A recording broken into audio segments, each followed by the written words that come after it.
Pushkin.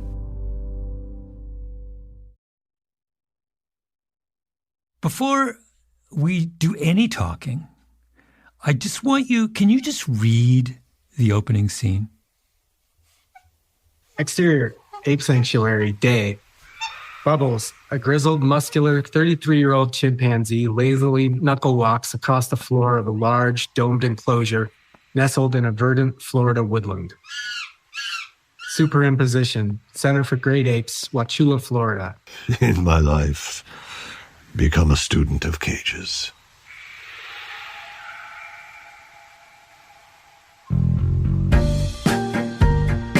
Welcome to episode 3 of Development Hell, our series about the Hollywood that never was.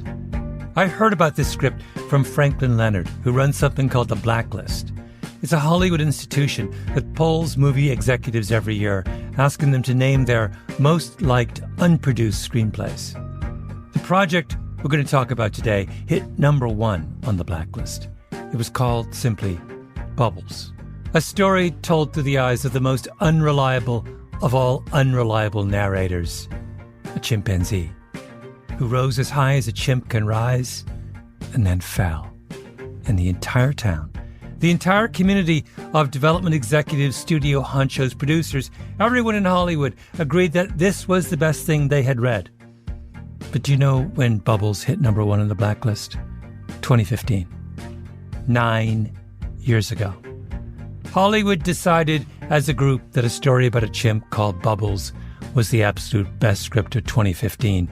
And yet, in the decades since, Hollywood has decided that they did not want to make a movie told through the eyes of a chimp called Bubbles. Why? This is why all of us at Revisionist History decided the world needed Development Hell. A series devoted entirely to the stories that Hollywood loves, but will not share with the rest of us. So I called up the creator of Bubbles, Isaac Adamson, screenwriter, novelist, thwarted chronicler of the inner lives of large primates. You may hear in Isaac's voice a certain resignation about the fate of his screenplay. But that's not how I feel. I read Bubbles and I thought, I have to do something. First they came for the chimpanzees, and I did not speak out because I was not a chimpanzee. You know how that ends. So here we have a middle-aged chimp who is clearly in some kind of retirement, has been pastured out to this sanctuary in Orlando. But he speaks in this grandiose, formal manner about this life. Tell me, give me a little more in your own words about the character of Bubbles, this majestic, aging chimp. Yeah, well, I think of Bubbles kind of as a would-be king in exile. You know, he's had this amazing, adventurous life, and now he's kind of been he's been removed from, and now he's sort of biding his time away from the life that he thought he was going to have, and from the kingdom that he felt that he was going to inherit. He's a tragic figure. Yeah, definitely. Yeah. But he has, and what's hilarious, this is a comedy. Let's be clear. At its core. At its core, yes, at its core. It's many other things as well, but it's fundamentally a comedy. I must say, parenthetically, Isaac, that I love this script so much. You know how in your world, in Hollywood, it's always X meets Y. A movie is always described as X meets Y. You know what this is? Right. You probably, I'm sure you've thought, this script is Remains of the Day meets Puff the Magic Dragon. I actually had never thought of it that way. That's one I hadn't heard before either. But you know what I'm getting at? Yeah, definitely I get it. That makes sense. So let's explain. Bubbles was a real chimp. Yeah, correct. He is a real chimp. He's still alive and living at this ape sanctuary in Florida. And he is famous. He's probably one of the most famous chimps of our generation. Yeah, I would think so. For sure. I mean, he's up there with like Cheetah from previous generations, I suppose. Oh, Cheetah. You mean like a Tarzan sidekick in those Tarzan movies and TV shows. So Bubbles is on Cheetah's level. He's famous. He is famous because he was Michael Jackson's chimpanzee during the height of Jackson's fame. Yeah. And he was more than a kind of pet. He was like Michael Jackson's companion. He was. When Michael Jackson went on tour, he took him all over the world. You know, he tried to take him to Europe. He had some trouble getting him into the country because of the animal quarantine laws. Uh-huh. But he did. He took him to Japan. He took him famously to a meeting with the mayor of Osaka.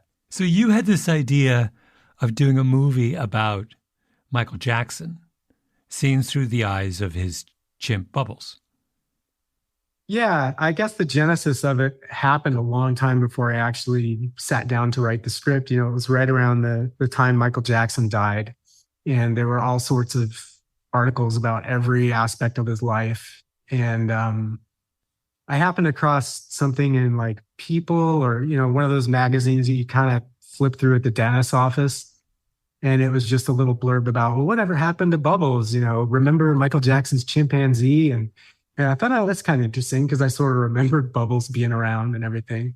And then a couple of years later, there was a book that was shortlisted for the Man Booker Prize in the UK called Meet Cheetah.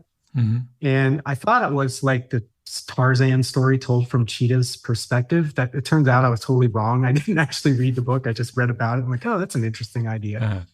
And yeah, so at a certain point, I just decided to try to write a Michael Jackson story told from the perspective of this, you know, of this chimpanzee. But it was really important to me to make the chimpanzee the lead character, though, the real protagonist, not just have it be he's kind of a fly on the wall witnessing all this crazy stuff going on. And how did you come to give Bubbles the persona that he has? I mean, there's a million directions you could go with a chimp. If we're going to live inside the mind of a chimp, the chimp could be a rascal. He could be a partier. He could be he could be he could be an immature adolescent. I mean, there's a million chimps, and you chose this kind of formal, self-serious, grandiose kind of character to be. Where did that notion come from? Well, there was a couple things really, because although this is a comedy, I did see it, you know, as a tragedy from Bubbles' perspective. He sort of has this notion that Michael Jackson is a real king, you know, like a monarch, and chimpanzees are very hierarchical animals. There's definitely a pecking order there. Once I sort of had this idea of it's almost a Shakespearean tragedy about a king and his son, the would-be king, then I started thinking, well, it'd be really funny if Bubbles spoke in this kind of pseudo Shakespearean language, just to elevate it a little bit. Yeah. So that's kind of where a lot of that came from. Yeah. Yeah. But it gives him an enormous amount of dignity. This is one of the first things that struck me about this. I was like, why do I feel Bubbles' pain? Because he eventually will go through a great deal of pain. I was asking myself, why do I feel it so keenly? And I realized it's because he has this very precious dignity, which he's going to enormous lengths to preserve. And if he was just the stereotypical chimp who's just out to eat bananas and jump around, then there's no stakes if he's humiliated. But in this case, there's enormous. I mean, his pride, Bubbles has this enormous amount of pride in his position and his status and his accomplishments, and which is just deeply hilarious. Yeah, I think, you know, it would have been a fun to just the visual juxtaposition of this chimpanzee, which I think we all associate with that kind of, you know, wacky hijinks and slapstick and whapping its head and, you know, blowing raspberries and all those things we've seen in all kinds of movies and TV shows and commercials and even nature documentaries. But then, you know, having that sort of goofy, funny exterior aspect to it, but there's really sort of deep, kind of sad interior thing going on at the same time. I thought that was an interesting juxtaposition. Yeah. And he not only does he misunderstands who Michael Jackson is. So when Michael Jackson is referred to as the king of pop, Bubbles thinks that means he is the king, actually the king of pop. And not only that, he consistently misunderstands all these things that we understand about Michael Jackson. I'm wondering if you could read, there's that incredibly lovely scene where he's talking about first time he discusses Michael Jackson's cosmetic surgery. Can you, there's a number of times where he does, but I'm wondering whether you can find that section. I've forgotten what page it's on. Oh, here we are. 13.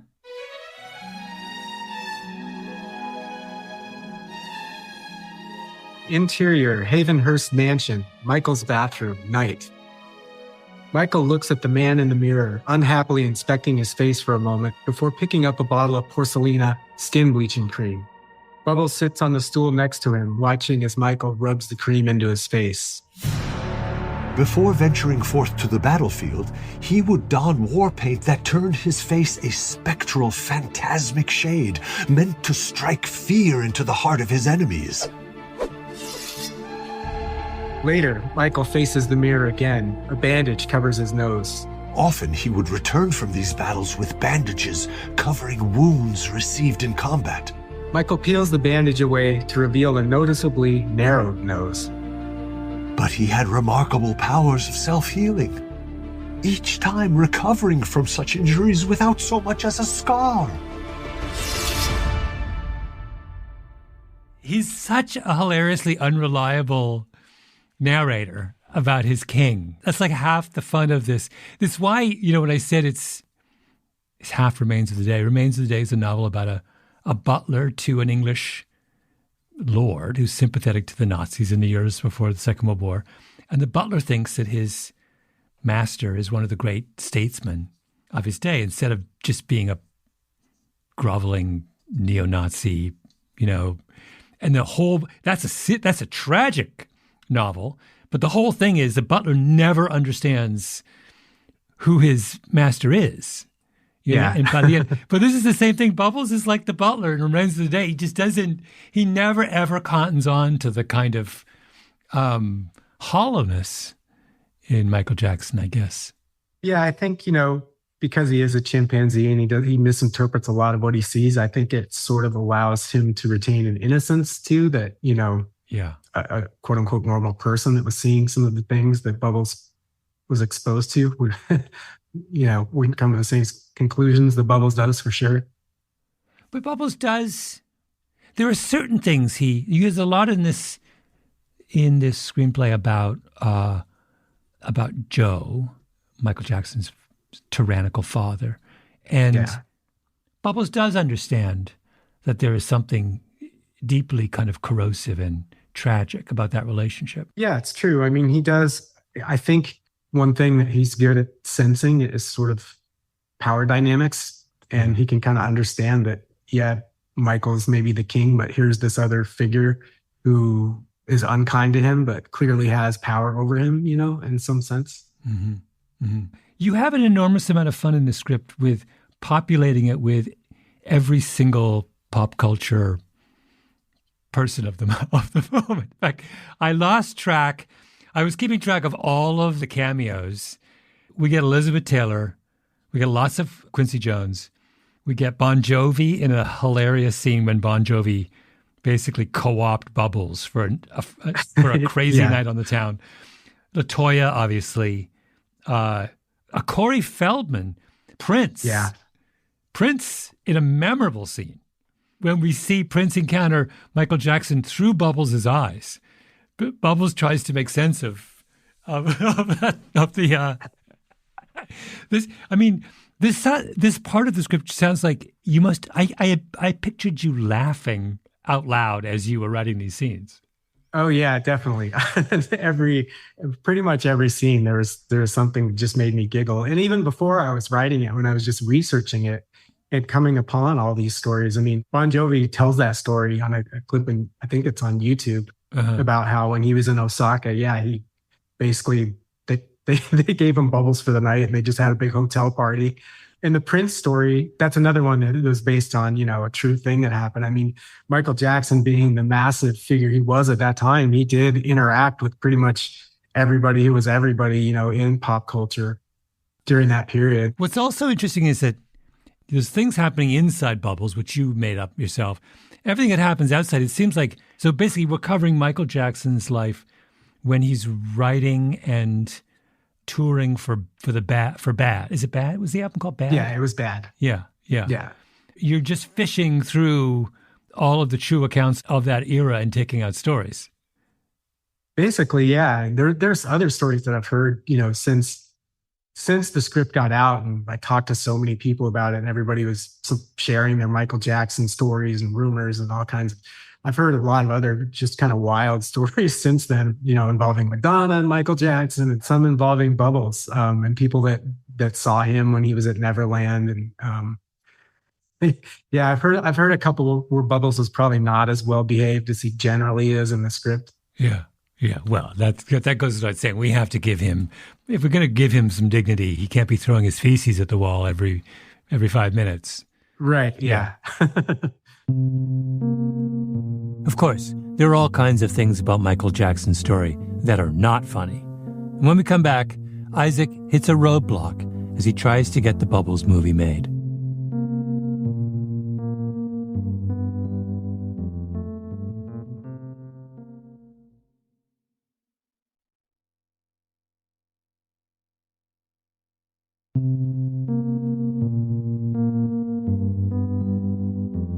We're back.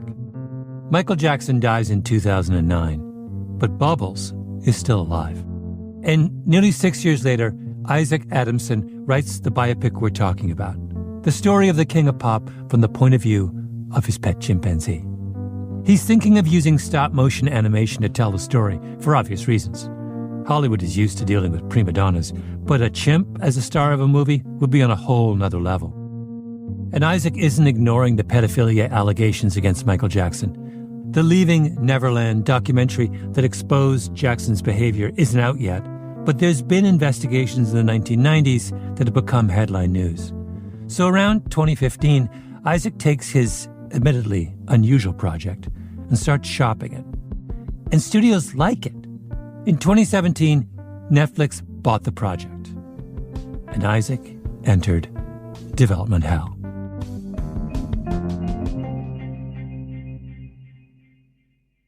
When Netflix bought the project, I had to do a pretty lengthy annotation for them, citing anything in the script. I had to basically cite a source for. Yeah. Just to get clearance from their legal department. And we ended up, in the latest versions of the script, some of the names changed in certain cases, or a few characters kind of got squashed down into one character. Who did you lose in the legal review?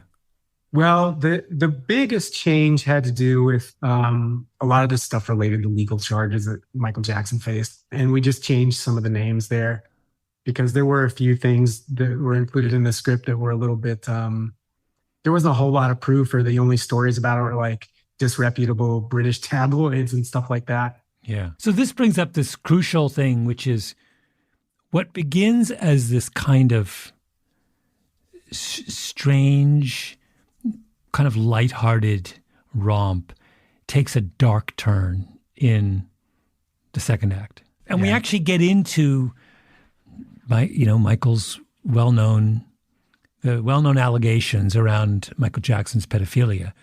Only this time we're seeing it through the eyes of a kind of our jilted chimp, whose place of prominence next to Michael has been he's been supplanted by a young boy. Yeah. I think Bubbles... Isaac, this is like, it gets heavy. It does. Yeah, it does. I mean, it's a heavy kind of story. I feel like the Michael Jackson story is a heavy story, and Bubbles' story within that story is kind of a heavy story. But yeah, I think he views these kids at first as just sort of these annoying sort of interlopers that are taking Michael's attention away from him. And then he sees them kind of as rivals, and even comes to fear like, well, maybe they're actually part of the succession now and not me. Once again, the one way in which Bubbles sees the world clearly is through the prism of hierarchy. Right. And so he understands accurately that in Michael Jackson's hierarchy, these boys are now higher up than he is.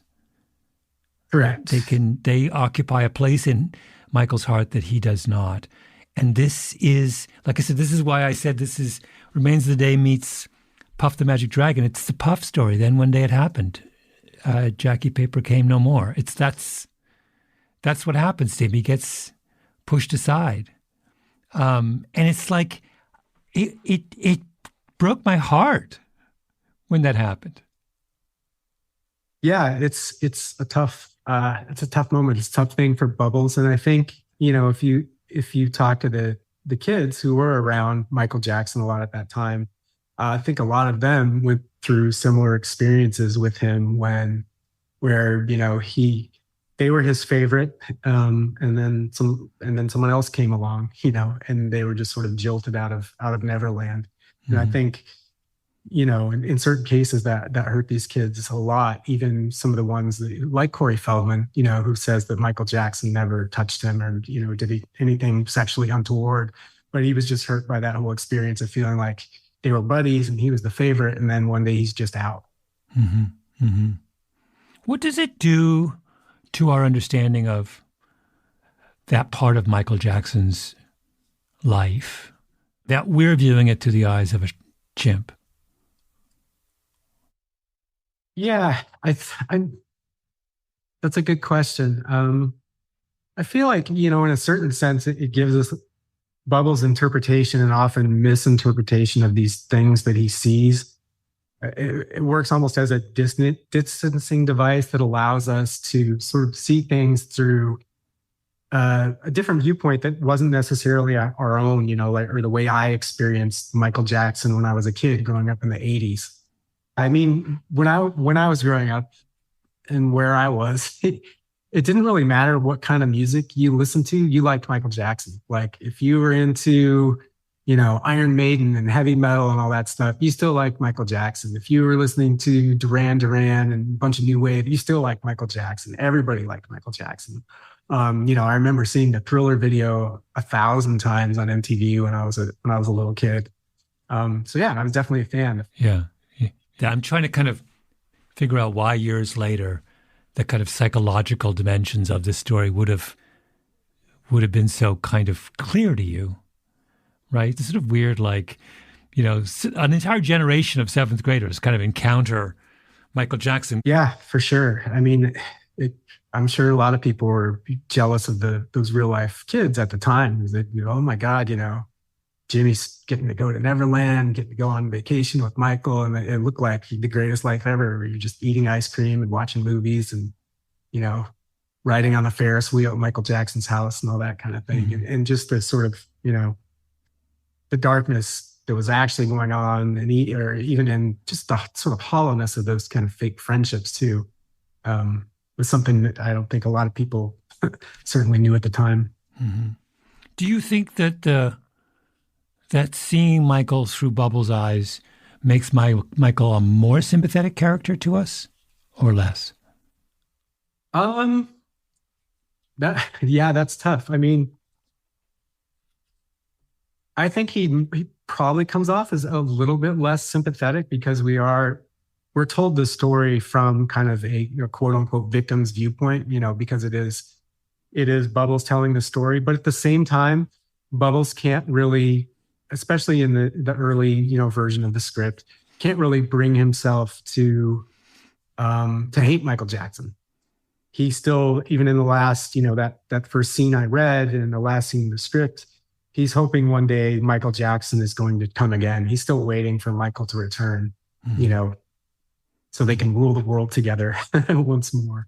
But yeah, it's tough. I think maybe different audiences would have different reactions. Everybody has a lot of different reactions to Michael Jackson in general. Yeah. What was hard about writing the script?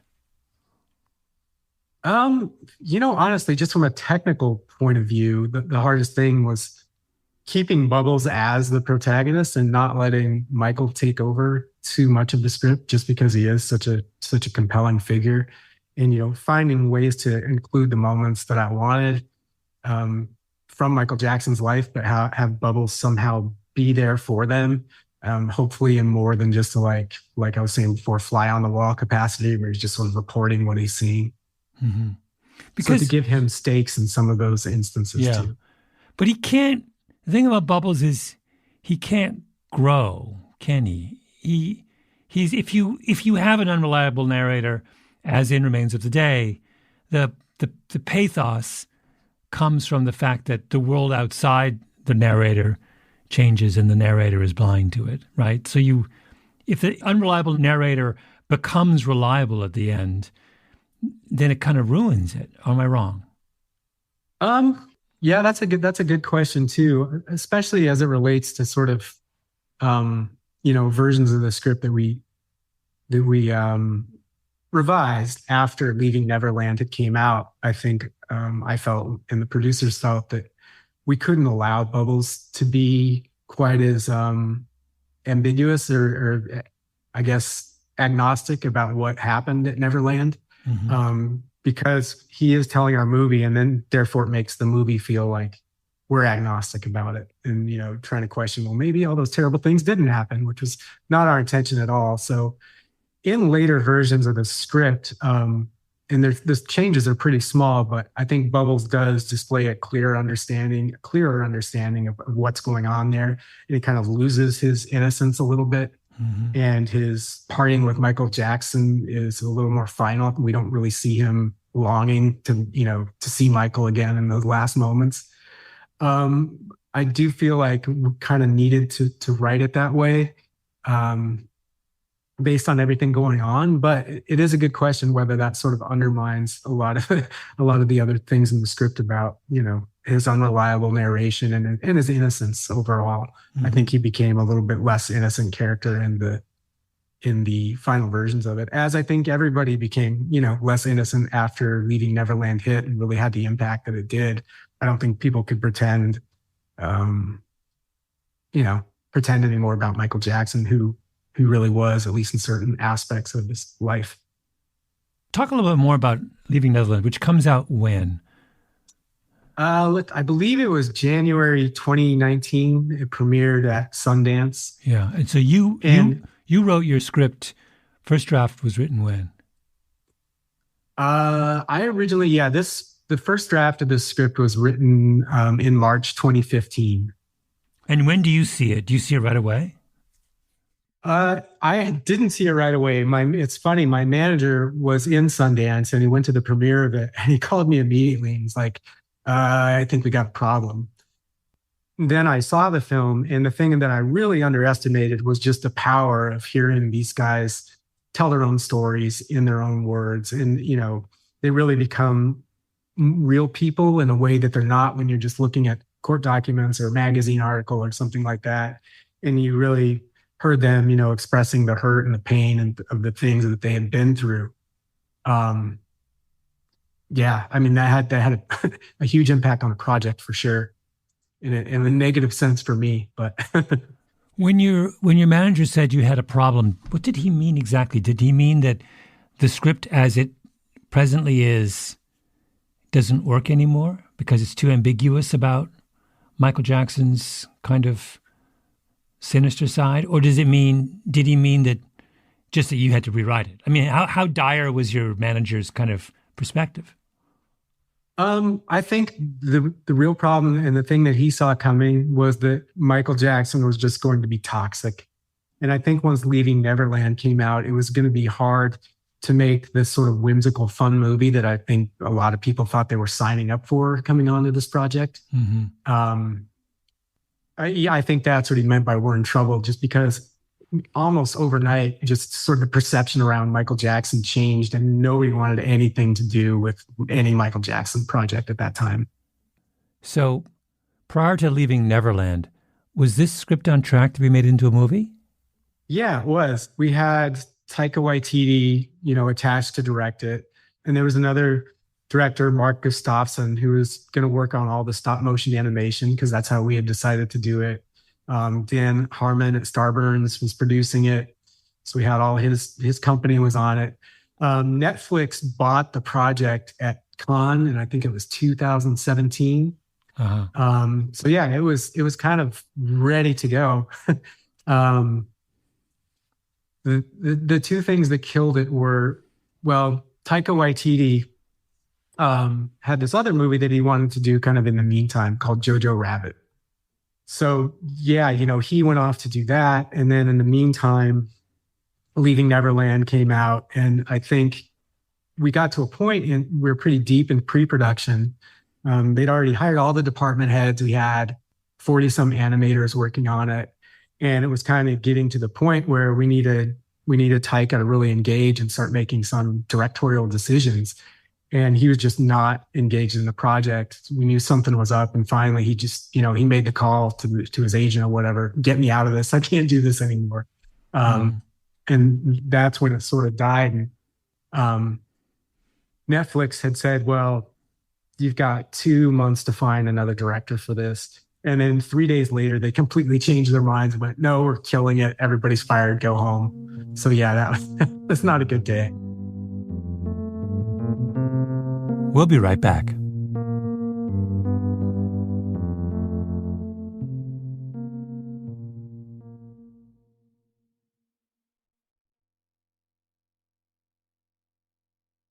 Did the script revert to you at any point, or do they own it?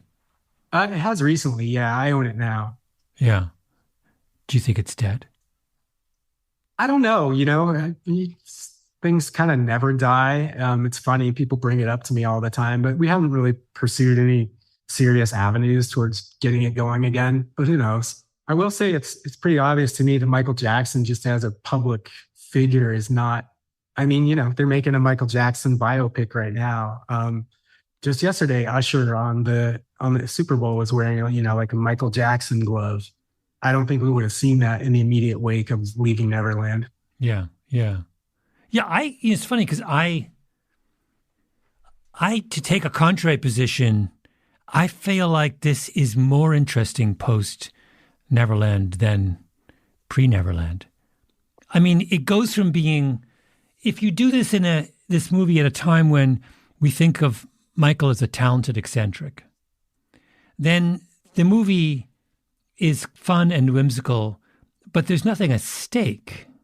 It's just It's just another log on the fire of Jackson's celebrity. It's a clever log, and the fire, is wonderful, but it's not deviating in any. But now it's like, now that I know going in that Michael Jackson is this kind of complicated, twisted, deeply problematic figure, then the fact that Bubbles is straining through his chimp eyes to see him clearly and failing is like, it's heart-wrenching. This movie now has it's got stakes now that it didn't have before. It's like, it's important for us to know what we know about Michael Jackson for this to move us emotionally. And what you're saying, this idea that Michael Jackson is toxic or is more toxic than he used to be is absolutely right. But this is not a Michael Jackson movie. It's a Bubbles movie. Not. Yeah. It's a movie 100%. About Bubbles, right? A naive underling with this kind of self-deception, powerful self-deception, trying to make sense of a world that he has no understanding of. It's like, it's heartbreaking. But yeah, I mean, to me, it is. I don't think anything, what we've learned about Michael Jackson, it's been funny to me because I say we learned it, but everybody kind of knew it anyway. And that's what's been odd about the reaction to me, is that there wasn't anything new in these revelations, but suddenly had been gone through Me Too and all the stuff that came with it. I think we just as a culture learned to take a lot of that stuff a lot more seriously and, give it the weight that it deserves. And I think that's what sort of changed about, the public perception, at least of Michael Jackson. But for me, I mean, I always kind of believed that the kids are telling the truth, Bubbles becomes a stand-in for us. Yep. We all looked the other way with Michael Jackson for years, right? Because we were in love with his talent and his music. And Bubbles is he's just representing our own kind of willful blindness. Bubbles just thinks he's the king. And because he's the king, he's not willing to entertain any idea that his monarch might be flawed, at least until the very end. And I think that's like I said, is such a stronger, better, more powerful movie after that stuff's come out. Yeah, I mean, I would agree. I think what frightens a lot of people, or at least did, a few years ago when the movie sort of fell apart, it's just the sort of moral panic around anything related to pedophilia in our country currently, whether it's stuff like Pizzagate or Elon Musk just using pedo as a broad insult. I know Netflix had gone through some things too with the controversy surrounding cuties. I just think that it just became a word that, nobody really wanted to be associated with in any form whatsoever. They don't even want it coming out of their mouths when they're talking about a movie. And I can understand too why if you're, a big name director, you don't want to spend a whole lot of time at Cannes or wherever answering questions about Michael Jackson's pedophilia. I can understand wanting, not wanting to deal with it. But I agree. I think it does make the story a little bit deeper, a little bit more interesting. And I think it does implicate the audience in some interesting ways. Mm-hmm. I mean, this is the story. What happens to the script is this kind of the meta story is about kind of Hollywood abandoning its position as a kind of cultural authority. I mean, you would think that a medium as powerful as film would feel free to address the most complex of topics and kind of force us to think about them in new ways and confront our own complicity and all that kind of thing. And, I feel that at various times in Hollywood's history, film has done that. There's been these moments but this is a classic example of an opportunity to kind of address that. And the fact that nobody wants to do that breaks my heart. Yeah. I mean, it's possible it could see the light of day, again, sometime, who knows? It's funny because sometimes you can see it, what's interesting about it, the director, actors, and producers, the people that are sort of intimately involved with it on a creative level. But then when you're just talking to marketers or publicists or whoever else like that, or, financial people, it's just another product. One last thing, Isaac, could you read a little bit of where Bubbles struggles to come to terms with what he is observing at Neverland? Yeah, let me find a good one here.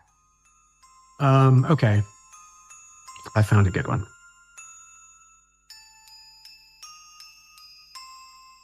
Exterior, Neverland, amusement park, day. Bubbles glowers as Michael leads a delegation of kids down a path towards the amusement park. There's a manic quality to Michael's movements. He was as some mad Pied Piper, determined not to drive the snakes away, but lead them instead to the very heart of his kingdom. Michael laughs a little too brightly as he rides atop the carousel horse with all his noisy little friends. Bubbles continues. Determined to lower the drawbridge for these pint-sized Trojan horses and let them carry him away in a stampede of frivolity. I knew then that no ordeal would change him. No brush with ignominy, no humiliation, no torture, no trial, no punishment. He had waded so far into a sea of infamy that returning was as tedious as continuing to the other side. And a troubling notion arose. Was what I had taken for reckless folly masking something darker? My loyalty had found its limit, and I could serve no longer.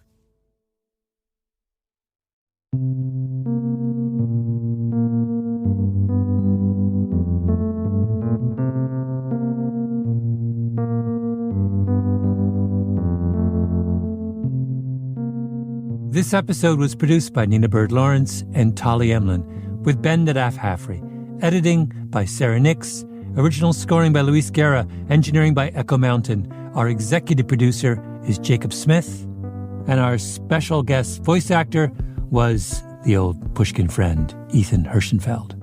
An extra special thanks to Franklin Leonard at The Blacklist for bringing Bubbles to the attention of the world. I'm Malcolm Gladwell.